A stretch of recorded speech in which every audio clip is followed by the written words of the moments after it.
नमस्कार, कैसे हैं आप सभी? आप अच्छे होंगे, आपकी हेल्थ काफ़ी अच्छी होगी। हम नदियों को लेकर चर्चा कर रहे हैं। हमने हमारी पहली क्लास में आप सबके सामने कुछ पॉइंट रखे थे नदियों को लेकर। नदियाँ क्या होती है, उद्गम क्या होता है, उस उनकी बुनियाद क्या होती है, नदियों का बहाव किस प्रकार से होता है, पूर्ववर्ती क्या होती है, अनुवर्ती क्या होती है।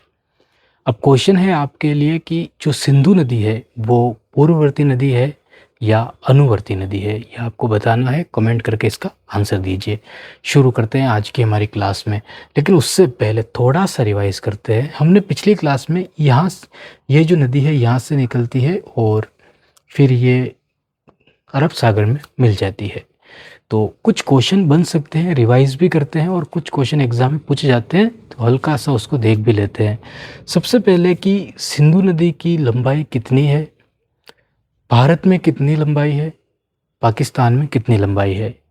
दूसरा, पाकिस्तान में जब वो एंटर होती है तो किस स्थान से होती है, भारत में जब एंटर होती है तो किस स्थान पे होती है।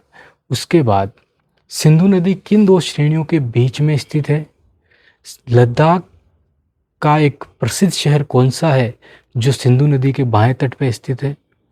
तो काफ़ी सारे क्वेश्चन बन सकते हैं जिसकी चर्चा हमने डिटेल में पिछली क्लास में की है। आज की क्लास में आगे बढ़ते हैं और जितनी भी सिंधु की सहायक नदियां आपको दिख रही है उनको लेकर चर्चा करते हैं। अब ध्यान से इस मैप को देखिए और क्या नोटिस कर सकते हो आप, किस प्रकार आप इस मैप को समझ सकते हो, उस पर गौर कीजिएगा। ये नदी है सिंधु नदी। यहाँ पे एक रेंज है कैलाश पर्वतमाला। पोकरचू हिमनद है, यहाँ से एक नदी निकलती है। ठीक है, चाइना तिब्बत आप जो कहना चाहो कह सकते हो, यहाँ से निकलती है। फिर तमचोकिस्तान से भारत में एंटर होती है और चिल्लास के पास पाकिस्तान में चली जाती है। उसके बाद सिंधु की कुछ सहायक नदियां हैं जिनमें हम बात करते हैं शोक, रावी, व्यास, सतलज, झेलम, और एक और है चिनाब। ठीक है, तो सिंधु की 5 ऐसी नदियां हैं जो सिंधु के, जैसे आप जा रहे हो इस तरीके से, ठीक है, ऐसे जा रहे हो, सिंधु नदी ऐसे तो ही जा रही है। देखो इस ध्यान से, सिंधु नदी इस तरह बह रही है, मतलब कि इस तरह बह रही है वो। ठीक है, अगर कोई व्यक्ति इस तरह जा रहा है आगे की तरफ तो ये दिशा कौन सी होगी और ये दिशा कौन सी होगी। तो ये हाथ आपका कौन सा है, ये हाथ आपका कौन सा है दायां, ये हाथ कौन सा है बायां। तो दायां हाथ, अब ध्यान से देखिए, सिंधु नदी ऐसे जा रही है, फिर ऐसे जाते जाते वो ऐसे मुड़ जाती है। तो ये हाथ कौन सा है दायां और ये हाथ कौन सा है बायां। तो इस हाथ पे सिंधु नदी में नदी मिल रही है, उसका नाम है सतलज नदी। ये सतलज नदी मानसरोवर से झील से निकलती है, चीन में तिब्बत से, और ये यहाँ पे सिंधु में मिल रही है। ठीक है, अब ध्यान से सुनना है और समझना, ये सारी नदियाँ इस नदी में मिल रही है, सतलज में मिल रही है। ठीक है, सतलज में सारी नदियाँ मिल रही है और ये सारी नदियों का पानी जा रहा है सिंधु के अंदर। एक झटके में अगर हम कहना चाहें कि सिंधु के अंदर मिलने वाली वो 5 नदियाँ किस दिशा में मिलती है, जिस दिशा से सतलज मिलेगी वो सारी नदियाँ उसी दिशा से सिंधु में मिल जाएगी। लेकिन दूसरी चीज़, ध्यान से नदियों को देखिए, सतलज नदी में बाकी 4 नदियाँ किस दिशा में मिलेगी। तो सतलज नदी का बहाव किस तरफ है, इस तरफ है। आप वापस इधर ही जा रहे हो तो सतलज नदी में इधर से आके नदियाँ मिल रही है। तो हम कह सकते हैं कि सतलज नदी के अंदर बाएं तट पे सारी नदियाँ मिलेगी। सारी नदियाँ कौन सी, वो 4 नदियाँ जो प्रमुख बची हुई है, झेलम, चिनाब, रावी और व्यास। ये चारों नदियाँ सतलज में तो मिलेगी किस तट पे, बाएं तट पे। लेकिन ये 5 नदियाँ सिंधु नदी में किस तट पे मिलेगी, दाएं तट पे मिलेगी। क्यों? क्योंकि आपका हाथ का ये जो लेफ्ट है और ये जो राइट है, तो ये लेफ्ट हैंड से मिल रही है, मतलब कि ये दाएं हाथ से मिल रही है। यहाँ तक क्लियर हुआ है आपका दिशा को लेकर? कोई भ्रम तो नहीं है? ठीक है, क्योंकि क्वेश्चन पूछ लिया जाएगा, आसानी से आप गलत कर दोगे। ठीक है, इसलिए हमने इसको करेक्ट कर दिया। इसके बाद एक पॉइंट और है इन नदियों को लेकर। ध्यान से इस मैप को देखिए, आपको दिख रहा होगा, ध्यान से लगाना, देखना यहाँ पे, ये झेलम नदी है, ठीक है, चिनाब नदी है, रावी है और व्यास है। ये व्यास नदी ध्यान से देखिए भारत में यहाँ पे मिल रही है। ठीक है, यहाँ पे दूसरी 3 नदियाँ देखिए आप, सारी नदियाँ पाकिस्तान में जाके मिल रही है, लेकिन ये नदी भारत में ही मिल रही है। मतलब एकमात्र नदी है इन 5 नदी में से जो भारत में ही मिल जाती है, भारत में ही निकलती है, भारत से में ही मिल जाती है, कोई इंटरनेशनल बॉर्डर नहीं बनाती है। ठीक है, तो ये एक पॉइंट और हो गया। अब इनको लिखना हम शुरू करते हैं और समझना शुरू करते हैं। एक बार इस मैप को आप बना लीजिए जैसा बनाना चाहो।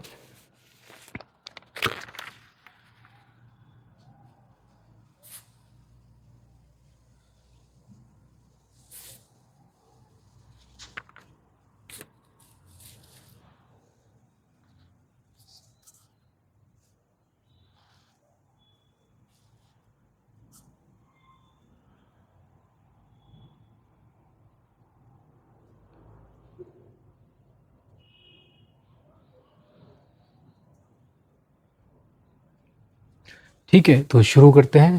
देखो, ये रावी का भी नाम ले लिया। ये व्यास नदी है, सबसे दक्षिणतम जो नदी है सतलज में मिलने वाली, वो व्यास नदी है। तो व्यास भारत से ही निकलती है, हिमाचल प्रदेश से, और पंजाब में ये सतलज में मिल जाती है। जहाँ पे ये मिलती है वहाँ पे हरि के बैराज बांध है, जिसकी चर्चा आगे करेंगे। सबसे पहले बात करते हैं झेलम को लेकर। ये हरी यहाँ पे है झेलम की स्थिति, इसको थोड़ा हाईलाइट करते हैं ताकि आप उनको अच्छे से समझ में आए। देखना यहाँ पे, ये झेलम है, यहाँ से निकलती है ये, और जहाँ पे निकलती है उस स्थान का नाम है कश्मीर घाटी। तो हम यहाँ पे कह सकते हैं कि उद्गम जो होता है वो कश्मीर घाटी। ठीक है, उद्गम कहाँ से हो रहा है? कश्मीर घाटी। इसका नाम है, पुराना नाम है तिस्ता। इस नदी का पुराना जो नाम है वो क्या नाम है? तिस्ता। ये स्थान है, यहाँ पे है कश्मीर घाटी। मैप में इसको दर्शाना, कश्मीर घाटी से ये निकलती है। ठीक है, उसके बाद इसका पुराना नाम है तिस्ता। प्रवेश कहाँ पे हो रहा है तो ऐसा कोई ज़रूरी नहीं है, घार्ज अभी ज़रूरी नहीं है, इनको लेकर थोड़ी अगली क्लास में हमारी चर्चा करेंगे। उसके बाद विशेषता क्या है, विशेषता क्या है इस नदी की, ध्यान से देखिए। देखो, हम अगली क्लास में और गहराई से इसलिए चर्चा करेंगे क्योंकि हमको ये दो आप पढ़ने हैं, कुछ पॉइंट हैं, कुछ फैक्ट है, उनको लेकर चर्चा करनी है। अभी सिर्फ हमको ये पता करना है कि कौन सी नदी किस तरफ से निकलती है और सिंधु की सहायक नदियाँ कौन कौन सी है, उनको लेकर। तो हम भीड़ इकट्ठी नहीं करेंगे, हल्का हल्का देखेंगे और डीप में चलते जाएंगे। अब देखिए विशेषता, तो ध्यान से इस नदी को देखिए। ये नदी यहाँ पे हिस्सा है, ये पाकिस्तान का और भारत का बॉर्डर है, इस बॉर्डर से होके बह रही है। तो हम कह सकते हैं कि जो विशेषता है भारत पाक सीमा का निर्धारण करती है, भारत पाक सीमा का निर्धारण करती है। ठीक है, अब इस नदी को यहाँ पे छोड़ देते हैं, इसको अब आगे नहीं पढ़ते हैं। कश्मीर घाटी, तीस्ता और विशेषता है भारत पाक सीमा का निर्धारण करती है। अंत क्या है तो आप देख सकते हो, अंत में ये जाके कहाँ पे मिलेगी? चिनाब में मिलेगी, और चिनाब नदी सतलज में मिल जाएगी। तो अभी इतना बहुत है लिखने के लिए, तो एक बार इसको लिख लीजिए, फिर आगे चलते हैं। आपको ये नदी बनानी है, इसको हाईलाइट कर देते हैं, ये बना देना यहाँ से। ये नदी है झेलम नदी। ठीक है, फिर अगली नदी पे चलते हैं, इसको बना लीजिए।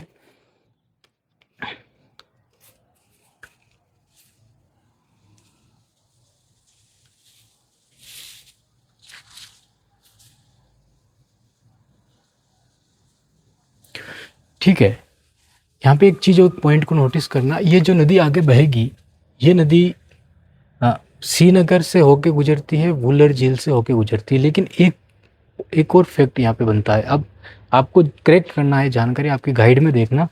जो चिनाब नदी है, इसके लिए भी कहा गया है कि ये भी श्रीनगर से होकर गुजरती है, ये भी वुलर झील से होकर गुजरती है। ठीक है, वुलर झील मिट्टे पानी की सबसे बड़ी झील है, वहाँ से होकर गुजरती है, भारत पाक सीमा का निर्धारण करती है। ये बारालांचा दर्रे से ये निकलती है चिनाब नदी, और ये जाके फिर यहाँ पे पहुँचती है। फिर यहाँ से एक रावी नदी आती है, उसमें ये मिलती है। तो इस नदी को भी बना लीजिए।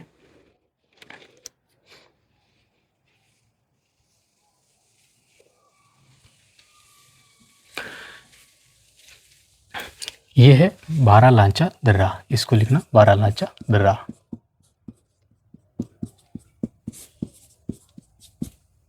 उद्गम इसका यहीं से माना जाता है, बारालांचा दर्रा से होकर गुजरती है। ठीक है, उद्गम स्थान जो है हिमाचल प्रदेश में है, ये हिमाचल प्रदेश। इसको लिख लीजिए जैसे उद्गम में लिखना है ये। ठीक है, फिर इसका कोई पुराना नाम नहीं है, और जो विशेषता है वो विशेषता यही है कि भारत पाक सीमा का निर्धारण करती है। फिर आगे चलते हैं।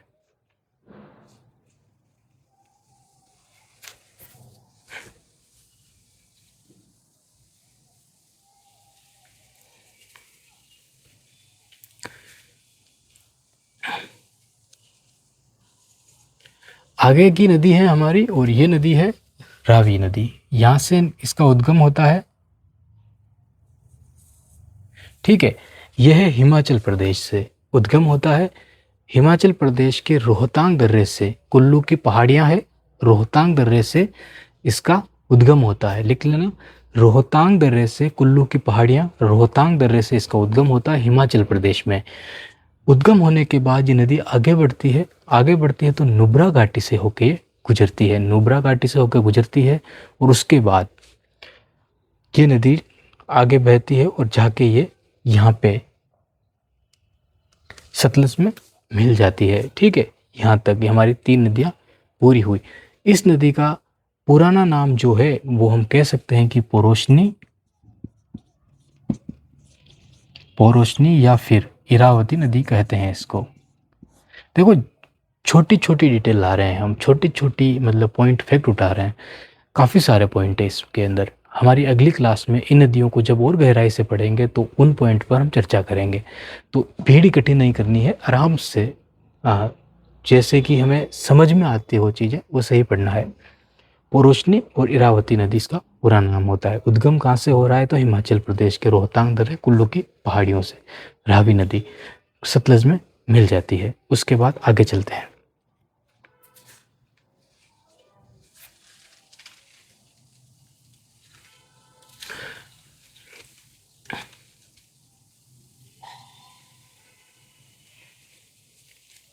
अब बात करनी है हमको व्यास नदी की। ध्यान से देखो, ये रही व्यास नदी। यहाँ से ये भी रोहतांग दर्रे से जुड़ी हुई है, व्यास कुंड से ये निकलती है और सतलज में जाके मिल जाती है। इसकी विशेषता यही है कि ये भारत से ही निकलती है और भारत में ही मिल जाती है। 3 नदियां हैं जो हिमाचल प्रदेश से निकलती है। पंच नदी में से 3 नदियां हैं जो हिमाचल प्रदेश से निकलती है। एक नदी है जो यहाँ से, ये स्थान है जम्मू कश्मीर, जो अभी अलग कर दिया गया, लद्दाख अलग गया, कश्मीर अलग हो गया, तो यहाँ से निकलती है। और फिर सतलज नदी जो है वो चीन से निकलती है। तो अब सतलज नदी की बात कर लेते हैं। बाकी 3 नदियों की हमने बात कर ली। इसका पुराना नाम भी लिखना चाहो तो बिपाशा इसका पुराना नाम है, बिपाशा या बिपाशा। व्यास नदी का पुराना नाम जो है वो बिपाशा है, ठीक है। उसके बाद आगे देखते हैं।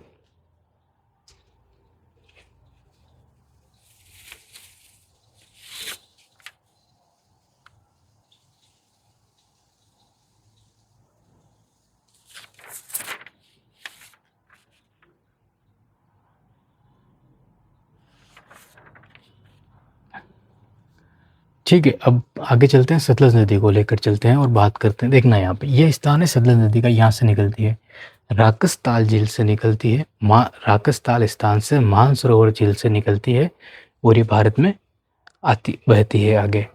भारत में बहने के बाद ये सारी नदियाँ मिठानकोट यहाँ पे पाकिस्तान में मिल जाती है, मिठानकोट, ठीक है। इसका पुराना नाम है शतुद्री, शतुद्री कह सकते हैं हम, शतुद्री, ठीक है। इसका जो पुराना नाम हम कह सकते हैं शतुद्री इसको कहा जा सकता है। यहाँ तक आपका कोई क्वेश्चन हो अगर कमेंट में पूछ लीजिए। ये जो नदियों की हमने बात की और हमने चर्चा की जो आपके सामने रखी, भारत में ये प्रवेश करती है शिव किला दर्रे से। यहाँ पे स्थान है शिव किला दर्रा, यहाँ पे हिमाचल प्रदेश में शिव किला दर्रे में ये प्रवेश करती है, ठीक है। इन पॉइंट को ऐड करते चलना। भारत में ये प्रवेश करती है शिव किला दर्रे से। देखो 1000 दर्रे हैं यहाँ पे, कितने दर्रे याद करोगे आप, कितनी ट्रिकें बनाओगे। इससे अच्छा है कि इंपॉर्टेंट दर्रे याद करते जाओ। कुछ दर्रे ऐसे पूछ लिए जाएंगे जो ऑप्शन में होंगे तो आपको आसानी से पता होगा। अब जो आपको लगे कि हाँ ये नहीं है वो करेक्ट कर, कभी गलत भी करना सीखिए, ठीक है, यही बात है। तो राकसताल से निकलती है, यहाँ से होते हुए हिमाचल प्रदेश पंजाब से होते हुए नदी यहाँ पे जाके मिल जाती है। अब इन नदियों को थोड़ा और डिटेल में हम पढ़ेंगे अगली क्लास में और देखेंगे। यहाँ पे सिंधु और सतलज के बीच में हर नदी दो नदियों के बीच में एक क्षेत्र बनता है, उसको हम दो आप कहते हैं। अगर छोटा क्षेत्र है, छोटी नदियां हैं, तो जल संभर कहेंगे। बड़ी नदियां हैं, बड़ा क्षेत्र है, तो दो आप कहेंगे। ठीक है, तो ये दोनों डेफिनेशन है, उस क्षेत्र जो बनता है उसको कहा जाता है। तो अगली क्लास में चर्चा करेंगे। आज की हमारी क्लास कैसी लगी कमेंट करके हमको ज़रूर बताना, और नदियाँ समझ में आई या ना आई, क्योंकि कभी सीक्वेंस में पूछा जाए कि सिंधु की सहायक नदियाँ जो दाएं तट पे आके मिलती है उनको सीक्वेंस में जमाइए, आप कैसे जमाओगे बताओ? ये बिल्कुल सीक्वेंस में है, ध्यान से देखो। झेलम, उसके बाद चिनाब, उसके बाद रावी, ब्यास और सतलज। बिल्कुल, क्या हार्ड लगा इसमें, क्या मुश्किलात हुई? कोई मुश्किल नहीं है। अब ध्यान से एक चीज़ और नोटिस करना, सिंधु नदी ये रही, इसकी लंबाई कितनी है?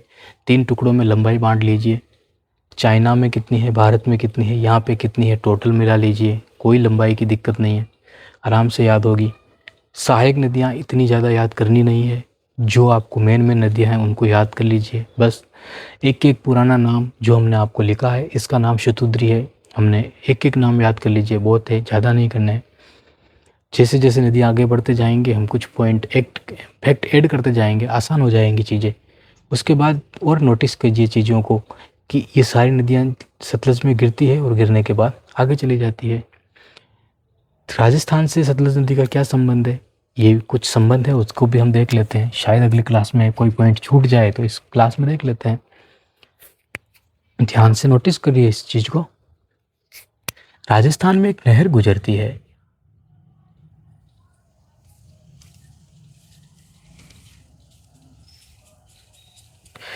जिसका नाम है इंदिरा गांधी नहर, जहाँ पे सतलज और व्यास का संगम होता है। जहाँ पे सतलज और व्यास का संगम होता है वहाँ पे हरिके बैराज बांध बना हुआ है पंजाब के अंदर। हरिके बैराज बांध से एक नहर निकलती है, इंदिरा गांधी नहर, जो पश्चिमी राजस्थान को हरा भरा करने का काम करती है। ये डिटेल बहुत है, इससे ज़्यादा गहराई में पढ़ने के लिए हमको राजस्थान पढ़ना पड़ता है।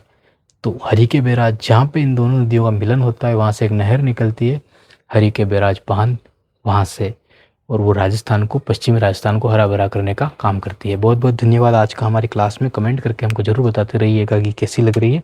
मिलेंगे हमारी नेक्स्ट क्लास में। बहुत बहुत धन्यवाद आपका।